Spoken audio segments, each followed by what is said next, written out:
Fala pessoal, beleza? Então vamos começar com essa primeira revisão, a revisão da primeira aula. Tivemos algumas notas introdutórias sobre a ciência da comunicação e aí vou destacar aqui esses slides. Ele tem um QR Code e um link rápido, né, um short link para que vocês possam acessar este material, né? Então vamos lá. Só lembrando, né? Aqui tem um pouco dos conteúdo programático transversal que eu acabei de explicar também no vídeo anterior, onde eu apresentei o plano de curso, falar um pouco sobre ciência da comunicação, os estilos, né, a estrutura frasal, tipos de discurso, parágrafo e fundamentalmente vamos trabalhar esses elementos através de redações. Então, ao longo deste curso, faremos algumas redações para que a gente possa treinar esses aprendizados, né? Muito se discute a respeito da necessidade de estudar língua portuguesa dentro de um curso de odonto, né? Eu vou ler rapidamente aqui para vocês o que está previsto dentro do nosso plano pedagógico de curso, que eu acho que é importante discutirmos isso. Então, vale dizer que em disciplinas ofertadas então durante o curso de odonto, né, diversas elas tidas como base, metodologia, psicologia, inglês instrumental também, o que é discutido não é essencialmente aquele conteúdo elementar onde estudamos às vezes nosso ensino médio e fundamental, né? Nós vamos sempre trazer uma formação transversal com questões imbricadas em direitos fundamentais, a saber, né, por exemplo, questões de direito individual, coletivo, sociais, questões de nacionalidade, política, relacionadas à existência, organização e participação coletiva, né? Não necessariamente partidos políticos. Atualmente, vale-se dizer que comunicação, e aí eu brinco com os meus alunos, olha, não importa se você seja um excelente profissional, se você não tiver uma habilidade de comunicação capaz de mostrar para as pessoas que você é realmente bom, né, através da comunicação, ou seja, você precisa saber vender o seu peixe, dificilmente você terá um lugar ao sol neste mercado de trabalho tão concorrido, né? Então a palavra comunicação tornou-se um lugar comum e transformou-se em uma força extraordinária na vitalidade e na observação das relações humanas. Dessa forma, a comunicação, antes de mais nada, é um processo social, podendo-se afirmar que a mesma também é um subsídio valioso para todas as outras ciências. Então, quando a gente estuda português instrumental na faculdade de odonto, nós estamos tentando nivelar e preparar o aluno para inúmeras outras questões transversais que serão abordadas em em todas as demais disciplinas, como se fosse aqui uma preparação para inúmeros outros processos que irão acontecer mais para frente. Então, acaba sendo um procedimento muito rico, nivelatório e que preparará vocês a abrir, vamos dizer assim, a mente para os desafios que virão. O objetivo da disciplina, eu já havia falado, né, capacitar o aluno sobre o funcionamento da linguagem verbal e escrita de forma coerente e equilibrada, com vistas à atuação profissional e à redação científica.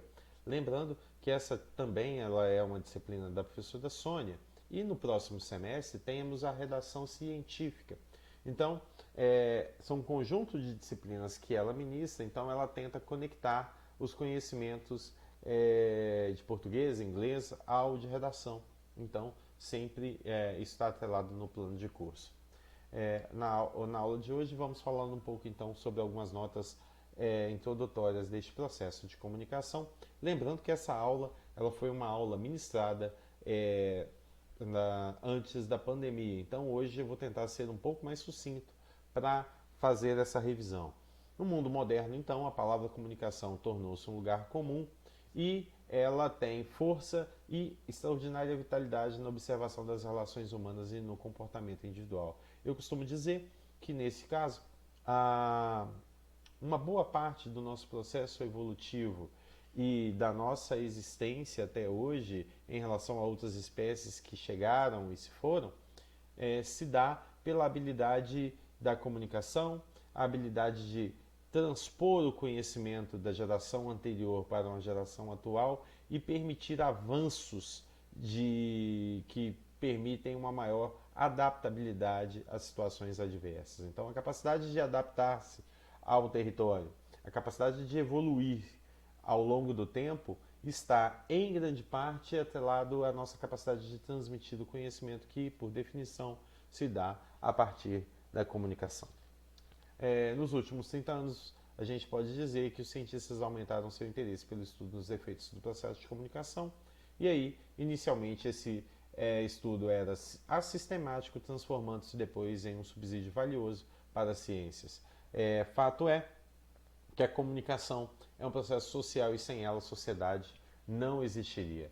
Psicólogos, sociólogos, antropólogos e diversos outros profissionais de outros campos da ciência empenham-se o tempo inteiro para investigar e compreender a sua atuação sobre grupos humanos, né?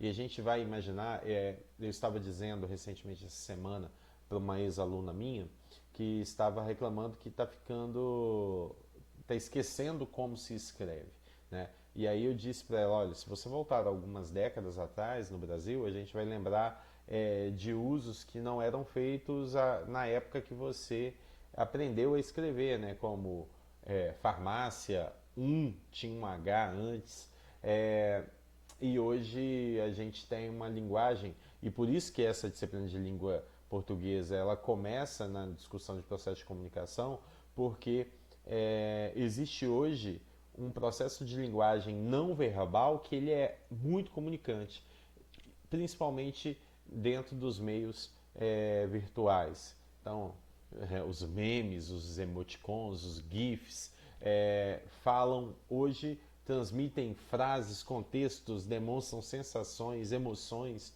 sentimentos que às vezes as palavras, por mais complexas que sejam, não são capazes de transmitir.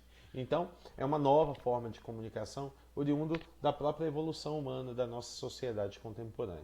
Então, comunicação implica em buscar o entendimento, a compreensão. Em suma, busca estabelecer um contato, que esse contato é uma base da nossa existência. Né? O ser humano, dificilmente, ele é um ser sozinho. Então, é uma ligação, uma transmissão de sentimentos e de ideias. Para que essa aula seja um pouco mais sucinta, eu vou puxar, contrair um pouco dos elementos que foram dados na aula presencial e trazer alguns elementos aqui, mas você pode acessar esse slide depois com todo o conteúdo, que é só acessar aquele QR Code que eu coloquei no início, tá? Então, vou mostrar alguns elementos essenciais do processo de comunicação e destacando, né, que essa comunicação envolve uma dinâmica que não pode ser dispensada unidades que englobam o processo e que, dissociadas, constituiriam, então, elementos mais importantes na comunicação, ok? Alguns elementos essenciais, né, que a gente tem, geralmente a gente fala emissor, mensagem e receptor, mas aqui é bom destacar alguns elementos. A fonte, ele é a origem da mensagem, né? E aí o exemplo do Telegram é bem característico porque ajuda a gente a entender a diferença entre fonte e emissor. Ao enviar um telegrama, o redator do telegrama é a fonte, né? Já o emissor é quem envia a mensagem através da palavra oral, escrita, gestos, expressões, desenhos, etc. Né? Pode ser também uma organização informativa como rádio, TV, estúdio cinematográfico. Mas em geral, na maioria dos processos, como eu estou aqui, por exemplo, falando com vocês, fonte e emissor podem ser a mesma pessoa, né? Ser o mesmo, ser o mesmo, constituir o mesmo elemento. Então a separação desses dois ele ocorre em alguns momentos. Né?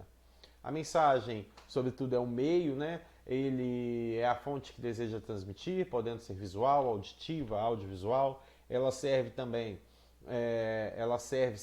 alimenta-se, né, com base num código que deve ser estruturado e decifrado.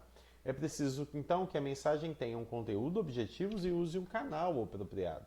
No Telegram, a mensagem é o texto.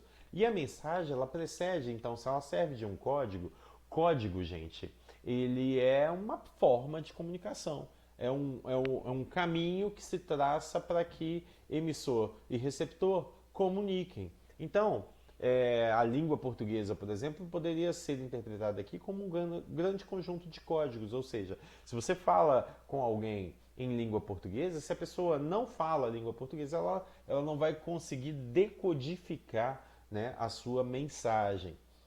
Da mesma forma, uma linguagem técnica, né? Você pega um profissional da odonto e um profissional do direito e os dois vão tentar comunicar através de termos técnicos vinculados à sua ciência. Dificilmente eles terão um canal 100% adequado para essa comunicação, a não ser que eles tentem igualar em códigos os seus elementos argumentativos, né? Do outro lado, nós temos esse recebedor, que é o receptor, é um elemento muito importante no processo, que pode ser a pessoa que lê, que ouve, um pequeno grupo, um auditório, uma multidão. Ao recebedor, cabe decodificar a mensagem que dele dependerá, em termos, o êxito da comunicação. Temos que considerar, então, nesse caso, possíveis agentes externos que independem do recebedor, que vão da própria condição da mensagem, que é a possibilidade de ruídos e entropia. Né? Claro, um exemplo de novo, voltando ao telegrama, o recebedor será o telegrafista que decodificaria a mensagem. Mas a gente vai perceber que também, da mesma forma que coincide fonte e emissor, o receptor e o destino também podem ser, em geral, a mesma pessoa. O destino, então, é a pessoa que recebe, né, a quem se dirige a mensagem. Então, ao enviar o telegrama, o destino será o destinatário. Então, geralmente o destino vai coincidir com o recebedor. Neste caso, seria a mesma pessoa.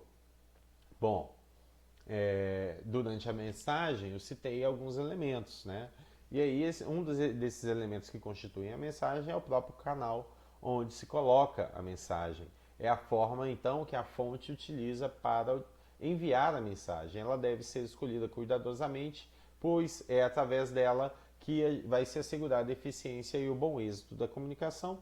Logo, um canal ele poderia ser natural, a partir dos nossos órgãos sensoriais, mas também poderia ser a partir de um meio tecnológico, espaço ou temporal. Né? Então, assim, olha só que legal, né? E aí eu vou fazer uma pausa em relação à nossa visualização. Estou aqui agora, hoje é sexta-feira, dia 18 de setembro, às 10 horas. Eu estou gravando uma mensagem para vocês. Né? Essa mensagem ela está sendo gerada num arquivo. Em outro momento eu vou subir num servidor de vídeo, no caso YouTube, para que vocês possam depois acessá-las via Classroom. Né? Então, ela é, neste momento, uma comunicação a característica é atemporal. Ela poderá ser acessada a qualquer momento por você. Né? E também ela tem uma característica espacial importante, porque eu estou aqui na minha casa, né? Você está vendo aqui o meu escritório, os meus livros, enfim, mas você não está fisicamente aqui. Você está aí da sua casa, do seu escritório, do seu trabalho, ou está aproveitando também para estar em locais muito mais distantes, e nós não estamos onde estávamos lá em março, né? Na nossa faculdade, na sala de aula, olhando para o lado, vendo os coleguinhas, fazendo um monte de coisa. Espacialmente, então, essa aula ela tem uma característica muito importante, né? Ela está em todo lugar do globo e pode ser acessada a qualquer tempo. Então, essa torna-se esse canal tecnológico muito valioso. Né? Então, até coisas que eu discuto, que eu acredito que algumas disciplinas que valem-se de uma estrutura muito teórica, essas disciplinas muito possivelmente serão, pelo menos parcialmente utilizadas, valerão dos benefícios do uso remoto, porque também é muito útil para o aluno. Então, um canal tecnológico espacial, ele leva a mensagem de um lugar para o outro, rádio, telefone, internet, enfim. E aí eu falei também o canal tecnológico temporal também já expliquei. Então, beleza. O código ele é um conjunto de sinais estruturados, podendo ser verbal ou não verbal, né? O verbal ele que é aquele que vai utilizar a palavra falada ou escrita, né? E aí o conjunto de idiomas seria um dos maiores exemplos de conjunto de códigos verbais. Mas existem outros também, a gente vai saber isso na nossa próxima aula, né? Revisionar isso na próxima aula. O código não verbal é aquele que não utiliza palavras, gestos, sinais estranhos, expressão facial e os outros exemplos que eu tenho dado no uso da tecnologia, né? Os emojis, os GIFs e todos os outros elementos que ultrapassam o código verbal. O não verbal, então, ele também não é só visual ou sonoro, mas ele é plurissignificante. Ele apresenta-se, às vezes, fragmentado, imprevisto, não linear, ao contrário do código verbal, que é discursivo, né? Ou seja, ele precisa ter uma sequência e onde geralmente predomina um contexto lógico. Então, quem não usa o código verbal de forma lógica, às vezes, dificulta a sua análise, sua interpretação, seu discurso às vezes fica conturbado. Alguns códigos não verbais, pela sua própria natureza, dificultam então a sua decodificação. Por quê? Quando você usa um código não verbal, ele tem como uma premissa de que as unidades são comunicantes, né? Ou seja, eles têm o mesmo conjunto de elementos codificadores. Então, a gente vai entender, às vezes, você conversar com a galera mais jovem, vocês aí, né, em grande parte, né, geração millennial, que é a galera que nasceu após os anos 2000, vocês vão comunicar hoje na internet de uma forma que, por mais que eu tente ser moderninho, tentar surfar a onda, eu não vou entender alguns elementos disso. Por quê? Foi uma construção ao longo da vida de vocês, dentro do meio, que fez com que estruturassem códigos comunicantes entre vocês. E aí, claro, essa plurissignificação deste código ele é de difícil entendimento e captação, né? A curva de aprendizagem é mais longa para quem está de fora. Enfim, só para resumir então esses elementos essenciais do processo de comunicação, nós temos aí basicamente, né, emissor, receptor e no meio a mensagem. Mas hoje nós aprendemos que eu tenho uma pequena separação entre fonte e emissor, destino e recebedor, e que essa mensagem então ela se vale de um canal, da mensagem em si e um código pelo qual a mensagem ela é transmitida, tá bom? Então, essa revisão de hoje eu tentei fazer o mais curto possível para não ficar esse monólogo chato, pouco interativo, e eu vou pedir para fazer então, eu acredito que vocês já tenham feito uma redação que eu estou chamando de redação diagnóstica. Eu peço que vocês elaborem durante a semana e postem lá no Classroom. Essa redação diagnóstica é uma redação entre 15 e 20 linhas com o tema Quem sou hoje e quem serei em 2025. Lá no Classroom, então, eu vou colocar a forma com que eu quero, mas eu já adianto aqui que eu quero que vocês desenvolvam no Word